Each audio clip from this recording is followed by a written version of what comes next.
Assalamualaikum warahmatullahi wabarakatuh. Alhamdulillah. Wassalatu wassalamu ala rasulillah Sayyidina Muhammad ibn Abdullah.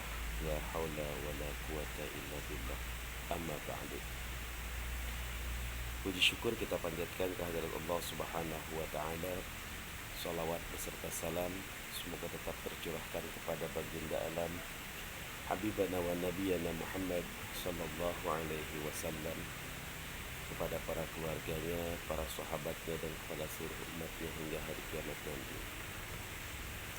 Alhamdulillah, kita patut bersyukur kepada Allah subhanahu wa ta'ala karena hari ini kita berada di bulan Ramadan dalam keadaan sehat walafiat, baik fisik secara jasmani maupun rohani. Kita patut bersyukur kepada Allah subhanahu wa ta'ala karena inilah nikmat yang kadang-kadang banyak manusia melupakannya.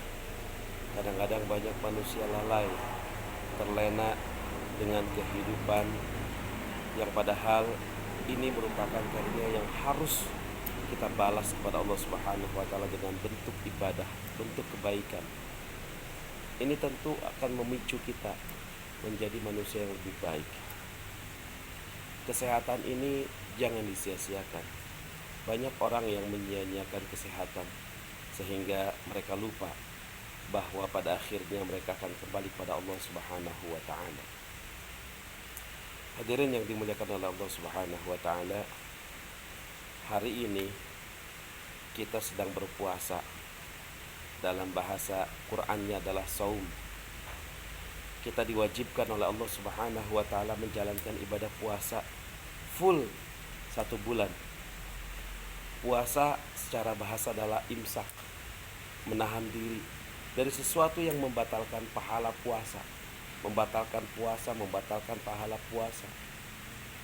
Oleh karena itu Allah subhanahu wa ta'ala menyatakan di dalam hadis qudsi pada Nabi Muhammad SAW, as-sawmu li wa ana ajzi bihi.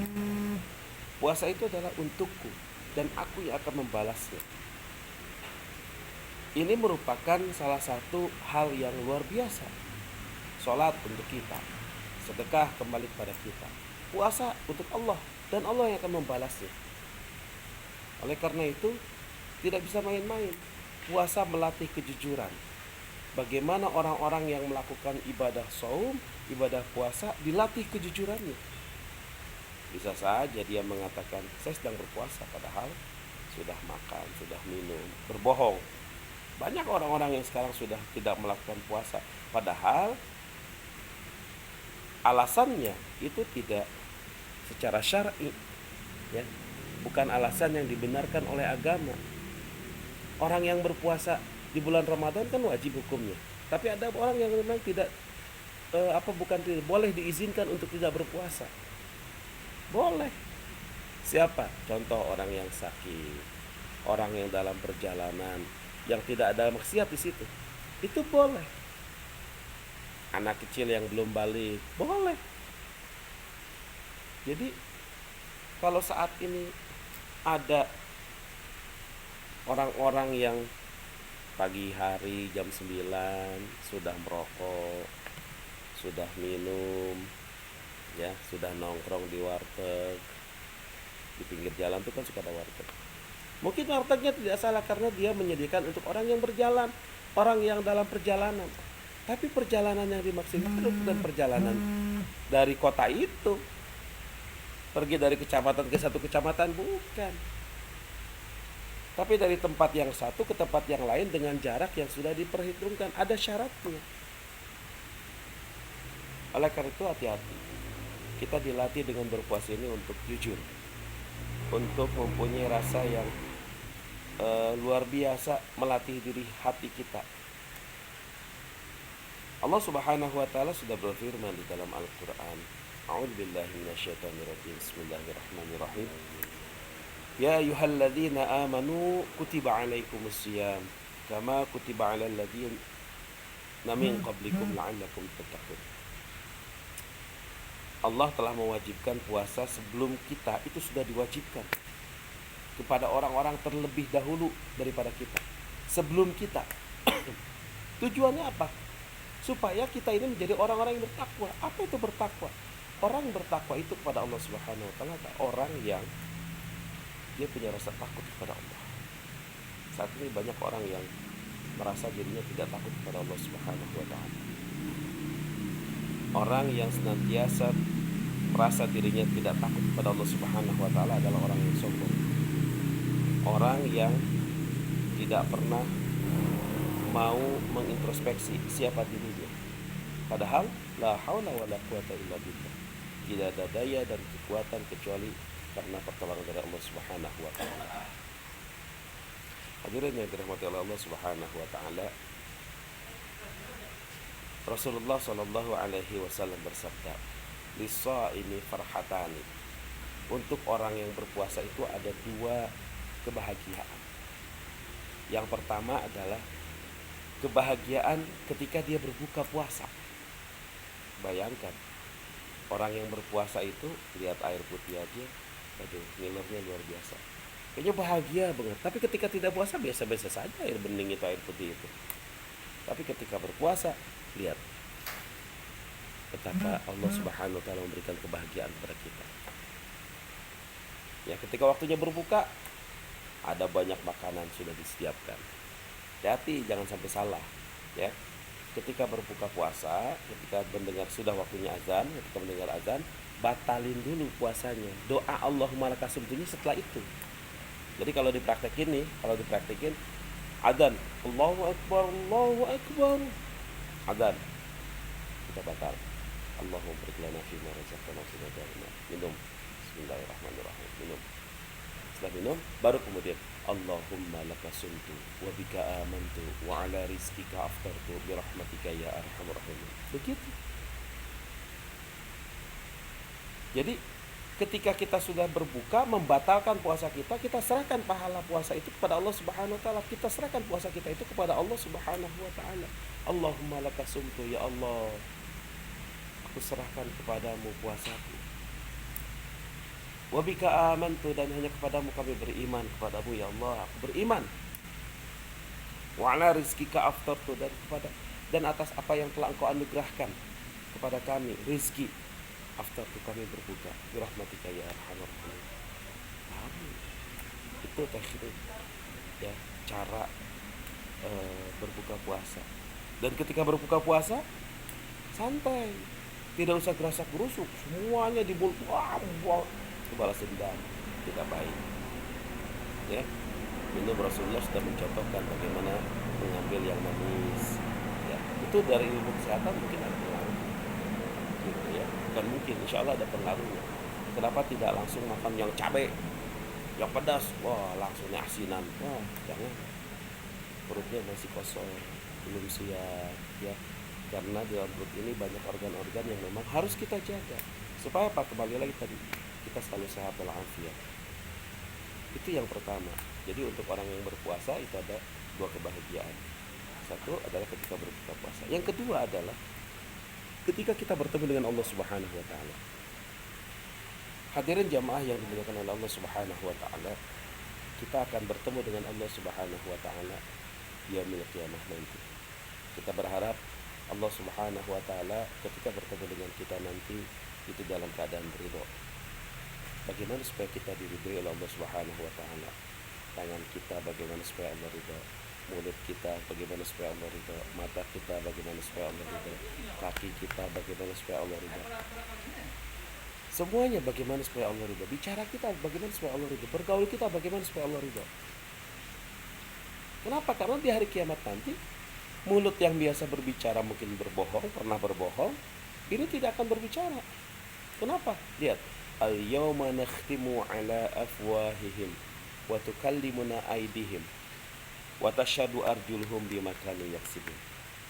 Ya, yang berbicara adalah tangan dan disaksikan oleh kaki.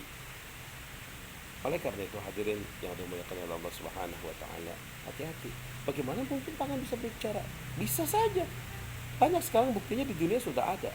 Apa? Lewat fingerprint itu terbaca sidik jari, tidak bisa dibohongi karena setiap ruas jari ini berbeda satu dengan yang lainnya. Sekian miliar manusia yang ada di dunia, tidak ada satupun yang sama sidik jarinya.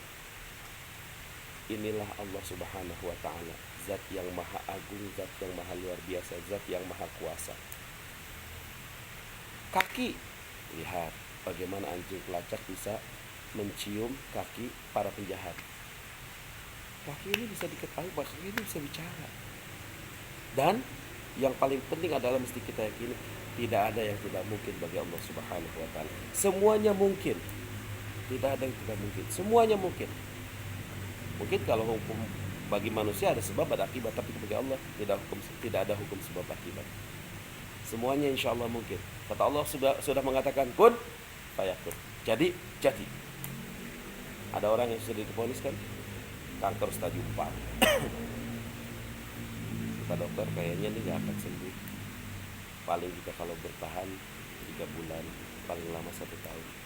Tapi kalau Allah sudah berkuasa, kalau Allah sudah berkehendak, tidak ada yang tidak mungkin. Orang ini bisa sembuh, minimal misalkan bisa hidup sampai 5 tahun kembali. Kekuasaan Allah Subhanahu wa ta'ala. Tapi ada yang tidak sakit, ada yang biasa-biasa saja. Tapi lihat bagaimana karena kehendak Allah. Saya pernah bertanya dalam satu forum, yang meninggal itu di dunia lebih banyak yang meninggal karena sakit atau meninggal karena sehat? Saya jawab sehat. Kenapa? Lihat sekali yang meninggal, orang jatuh dari kapal 200 orang, 100 orang, helikopter 4 orang, di rumah sakit satu. Jadi tidak ada hubungan antara sakit dengan kematian. Jadi mati itu, meninggal itu tidak selalu dikaitkan dengan sakit. Orang tabrakan jika tadinya sehat-sehat aja kemudian meninggal dunia karena tabrakan, na'udzubillah meninggal. Dan kita sebagai orang yang beriman kepada Allah Subhanahu wa ta'ala itu memohon kepada Allah, berdoa kepada Allah Subhanahu wa ta'ala agar kita selalu dijaga, dilindungi, dipanjangkan umurnya untuk ibadah pada Allah Subhanahu wa ta'ala. Kita mohon kepada Allah Subhanahu wa ta'ala jika suatu saat kita diwafatkan oleh Allah Subhanahu wa ta'ala, kita dalam keadaan husnul khatimah. Kita berdoa, Allahumma rizukna husnul khatimah wa na'udzubika min su'il khatimah. Kita berdoa kepada Allah Subhanahu wa ta'ala. Hadirin yang dimuliakan oleh Allah Subhanahu wa ta'ala, mungkin hanya itu yang bisa saya sampaikan. Mari jaga puasa kita agar lebih bermakna. Puasa kita betul-betul diterima oleh Allah Subhanahu wa ta'ala. Di bulan Ramadan ini ada satu ibadah yang tidak ada di bulan lain. Satu adalah zakat fitrah. Yang kedua adalah sholat tarawih. Ayo, jangan tinggalkan sholat tarawih. Kita sekarang sedang dalam keadaan PSBB, pembatasan sosial berskala besar di mana-mana di Indonesia. Oleh karena itu, kita bisa melaksanakan ibadah sholat tarawih di rumah bersama dengan keluarga kita tercinta. Ayo sama-sama jadikan rumah kita sebagai surga. Sholat berjamaah di rumah, jangan kemana-mana. Ya, ketika nanti sudah memang wabah ini sudah hilang di Indonesia khususnya, umumnya di dunia, kita bersama-sama kembali. Kita pengen berjamaah di masjid, tapi kita tidak tahu siapa yang datang ke masjid, apakah membawa virus atau tidak, kita tidak tahu. Oleh karena itu, kewajiban kita adalah menjaga kesehatan supaya kita selalu sehat, selalu bisa menjaga diri kita, ibadah kita bisa sempurna. Kalau sudah sakit, ibadah kita menjadi tidak sempurna. Kenapa? Karena ibadah kita sholatnya sambil berbaring, sholatnya sambil duduk, bahkan mungkin tidak bisa berbaring, tidak bisa duduk. Ada orang yang sudah mohon maaf sekarang dalam kondisi sakarat, koma dan sebagainya. Kita berlindung kepada Allah Subhanahu wa ta'ala. Kita mohon dipanjangkan umur dalam keadaan sehat walafiat. Itu saja, kita lanjutkan pada episode berikutnya dengan pembahasan yang lain. Insya Allah mudah-mudahan ini adalah menasehati diri sendiri, ya. Jadi saya berusaha untuk memperbaiki setiap hari kualitas diri supaya lebih bermakna. Beribadah kepada Allah Subhanahu wa ta'ala seolah-olah saya melihat Allah. Tapi andai kata saya tidak melihat Allah, tapi yakinkan dalam hati saya Yakinkan dalam hati kita bahwa Allah melihat kita. Itu namanya ihsan. An ta'budallaha ka'annaka tarahu fa in lam takun tarahu fa innahu yaraka. Hadirin jamaah yang dimuliakan oleh Allah Subhanahu wa taala. Demikian yang bisa saya sampaikan. Mudah-mudahan kita selalu dapat berkah dari Allah Subhanahu wa taala. Usikum wa nafsi taqwallah. Assalamualaikum warahmatullahi wabarakatuh.